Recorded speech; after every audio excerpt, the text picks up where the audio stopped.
कुरान कहता है फमन यअमल मिस्काला ज़र्रतिन खैरन यरा वमन यअमल मिस्काला ज़र्रतिन, हज़रत कहते हैं मैं युवाजिहुल हिसाब, किसी को यकीन हो जाए कि उसका हिसाब होगा, फिर यकीन हो जाए यस्कुनुत तुराब।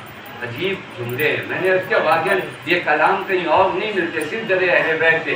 यस्कुनुत तुराब, अगर किसी को यकीन हो जाए कि यही जो आपने फैसिलिटीज दुनिया में बना रखी है यहाँ पर हमेशा नहीं रहना, यस्कुनुत तुराब, आज यहाँ हो या यूँ कहूँ आज महल में हो कल कब्र में, ये तीन यकीन करिए। एक ही कि अहबाब हमेशा की नहीं है, आज हैं कल मौत के बाद ये अहबाब नहीं है, ये ज़िंदगी का मुझे जाकर हिसाब देना है। आप देख लीजिए, आप किसी को हिसाब देते हैं तो पता चलता है कि कहाँ कहाँ मुश्किल है।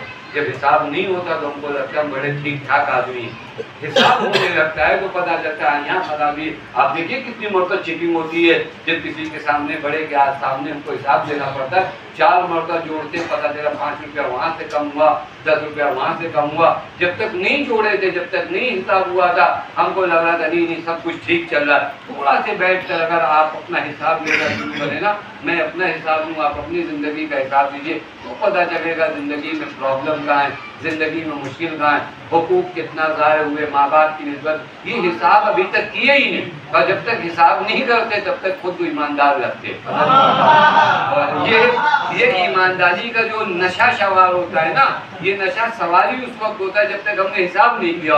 एक मरतब मैं आपकी बातें नहीं करूँ, अल्हम्दुलिल्लाह आप मुझसे बहुत बेहतर है, लेकिन एक मरतब मैं अगर अपना हिसाब कर लूँ तो मुझे पता चल जाए कि इस मिंबर पे बैठने लायक मैं हूँ या नहीं हूँ। हिसाब नहीं किया लिहाजा आकर बैठ जाता हूँ, लेकिन जिस दिन हिसाब कर लूँ ना कि ये इतनी उम्र गुजार दिया, क्या किया तुमने, क्या किया तुमने, क्या हिसाब दोगे, क्या दरे अहले बैत पे हिसाब दोगे। वो नश्र उलूम आले मोहम्मद के लिए जो काम तुम कर सकते थे या किया नहीं किया, जब तक नहीं किया तो अपने मुंह मियाँ मिट्टू है क्या कहना किसी को, और हमको लगता है कि हमसे बड़ा काम किसी ने क्या किया।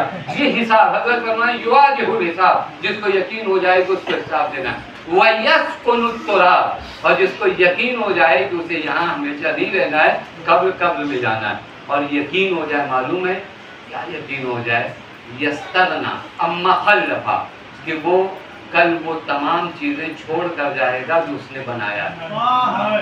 ये यकीन ही नहीं हो पा रहा है, ये हमको लग रहा है सब ऐसे ही साथ में कब्र में जाएगा। देख के आते हैं सबकी कब्र में, अंदर से झांकते हैं, कोई कुछ नहीं लेकर जाता बेचारा। जिस गाड़ी के लिए वो परेशान था वो गाड़ी बाहर, हत्ता बॉम्बे में तो पार्किंग इतनी खराब है कब्र के करीब भी नहीं आने देते। वो गाड़ी चाह रहा था कि मेरी कब्र में जाएगी, वो गाड़ी तो बहुत दूर रोड पे ले जाकर खड़ी कर दिया। ये यस्तगना अम्मा खल्लफा, जो कुछ कमाया था सब छोड़ कर जाना है। वो यकीन करिए, ये यकीन नहीं होता ना तो मामला खराब होता है। हज़रत फरमाते यकीन करो, यस्तगनी अम्मा खल्लफा, जो कुछ तुम इस दुनिया में कमा के जाओगे वो छोड़ कर जाना है। वयहताजो, और यकीन करो इस बात का कि जो कुछ वहां भेजा है उसके मोहताज, जो कुछ यहाँ छोड़ा वो काम नहीं आएगा, जो वहां भेजा वो काम आएगा। जाना कब्र में है, हिसाब होगा, दोस्त साथ नहीं जाएंगे। हज़रत फरमाते जो इन बातों पे यकीन कर ले तो उसके 2 असर उसकी जिंदगी में आते हैं। एक फलियक्सुरिल अमल, आरज़ुएं कम हो जाती हैं, व तूलुल अमल, और अमल बढ़ जाता है। यहाँ मामला उल्टा है, आरज़ुएं लंबी है, अमल पूछिए। नमाज साहब अरे ठीक है पढ़ लेंगे, लेकिन इनको जगह चाहिए बहुत बड़ी। पता नहीं बात है, आप गौर करिए ये कब होता है जब हिसाब नहीं होगा। जब मैं तुराब में जाने की फिक्र हज़रत करी, ये 5 काम ये देखिए ये आजमाई जाएगी, तो किसी लेबोरेटरी में ले जाने की जरूरत नहीं। अपने वजूद पर ये 5 चीज़ों पर यकीन करिए कि मुझे दोस्त हमेशा नहीं रहेंगे, मुझे मिट्टी में जाना है या कब्र में जाना है, मेरा हिसाब होना है, मैं जो कुछ इस दुनिया में छोड़ कर जाऊँगा वो मेरे काम नहीं आएगा, और जो कुछ भेजूंगा वही काम आएगा। ये 5 यकीन आया, जिंदगी में 2 तब्दीली आई। एक तब्दीली का नाम आरज़ुएं कम हुई, दूसरी तब्दीली का नाम अमल बढ़ गया। इसी को तो हम चाह रहे थे, आरज़ुएं कम हो जाए अमल बढ़ जाए। जिनकी आरज़ुएं कम होती हैं अमल ज्यादा होते हैं, वो फुरात को छोड़ देते हैं, हुसैन को नहीं छोड़ते। आरज़ुएं ज्यादा होती है वो इमाम के नहीं नजर आते, लेकिन जहाँ आरज़ूए पुरानी हो वो इमाम के दर पे नहीं आएंगे। लेकिन जिनके ज़हनो दिलो दिमाग में फकत एक आरज़ू हो करबला, उन्हें हुसैन के अलावा कोई और नजर ही ना आता हो, उन्हें ना अपना खानदान नसब आए, ना उनका अहलो अयाल नजर आए, ना औलाद नजर आए, बस उन्हें कोई नजर नहीं है, उन्हें सिर्फ हुसैन नजर आता है। ये क्यों अमल है? उन्हें वक्त आखिर भी फकत मौला नजर आते हैं। आप जाकर देखिए शोहदाए करबला में जब भी कोई जीन से ज़मीन पर आता था और जब असहाब उसकी खिदमत में पहुँचते थे तो उससे कहते थे कोई वसीयत है, तो वो अपने घर वालों के लिए वसीयत नहीं करता था। फाशारा इलल हुसैन, फकत हुसैन की जानिब इशारा करता था और कहता था देखो जब तक जिंदा रहना एक तीर मौला की तरफ ना मिले। ये आशिकान इमाम, ये आशिकान इमाम मज़मूम के सारे सवाल के नजर से आप समझ सकते हैं कितना बड़ा मजमा आया है पुरसा देने के लिए, इतना बड़ा मजमा आया है तस्वीर देने के लिए। लेकिन अल्फाज़ अज़ा करबला का दश्त अजीब दश्त था, जहाँ पुरसा देने का अंदाज अलग था, जहाँ ताज़ियत देने का अंदाज अलग था। क्यों अलग था? क्योंकि दरे ज़हरा जला था ना, तो खैमे ज़ैनब जला। ये आज जो मदीने में ज़हरा का दर जला, इसकी लबे इतनी भारी थी कि करबला में आके हुसैन का खैमा जला। बस अजीज़ों बड़ा सख्त होता है। आप आशिकान मौला, हमने अपने गम को अपना गम कभी समझा ही नहीं, अपने गम को गम कर दिया। गम हुसैन में हमारे भाई का तस्करा हुआ तो हमने हुसैन के भाई का जिक्र किया, हमारे वालिद का तस्करा हुआ तो हमने हुसैन का जिक्र किया।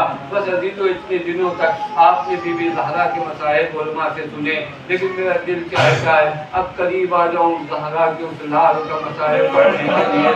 जो वक्त आखिर आया है तो दरे खैमा पे खड़े होकर कहकर ज़ैनब और मैं कुलसूम तुम सब पर हुसैन इब्ने अली का सलाम हो।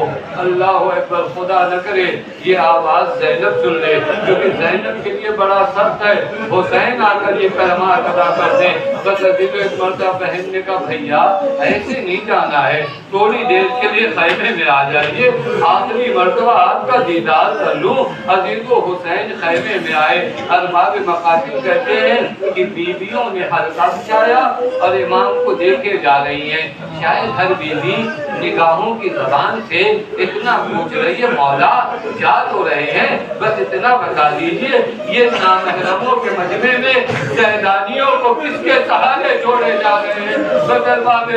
हुसैन रुखसत होने लगे, लेकिन एक अजीब मरहला मौला ने देखा कि सारी बीवियां बेताब हैं, लेकिन सबसे ज्यादा जो बीवी बेताब है वो मेरी बहन ज़ैनब बेताब है। अल्लाह ज़ैनब क्यों ना बेताब हो, जब हुसैन जाएगा तो ज़ैनब क्यों ना बेताब हो। आवाज दिया उठा इसमेरी वक्त होती ज़ैनब आप खामोश हो जाइए, अरे पूरा कुनबा आपको संभालना है।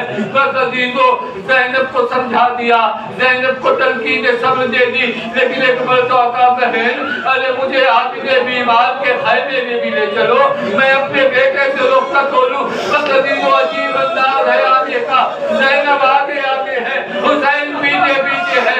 अरे मासूमों को हिलाया आगे बोलो देखो बाबा आ गए। अब जो बाप को देखा एक मर्दा सलाम करने के बाद एक सवाल किया, या अबता आईना अम्मी और अब्बास, ए बाबा इतना बताओ अरे चचा अब्बास का मतलब हुसैन ने जुमला था, ए आबिदे बीमार अरे तुम्हारा चचा मारा गया, ए बेटा अब तन्हा मैं हूँ। एक मर्दा मौला ने कहा बाबा अरे आपकी जानी से मैं जिहाद करूंगा, एक भी अम्मा मेरा आशा दे दीजिए, मेरी तलवार दे दीजिए। हुसैन ने कहा मेरे लाल अरे तुम्हारा जिहाद बड़ा सख्त है, शराबियों का मजमा होगा। उम्मीद है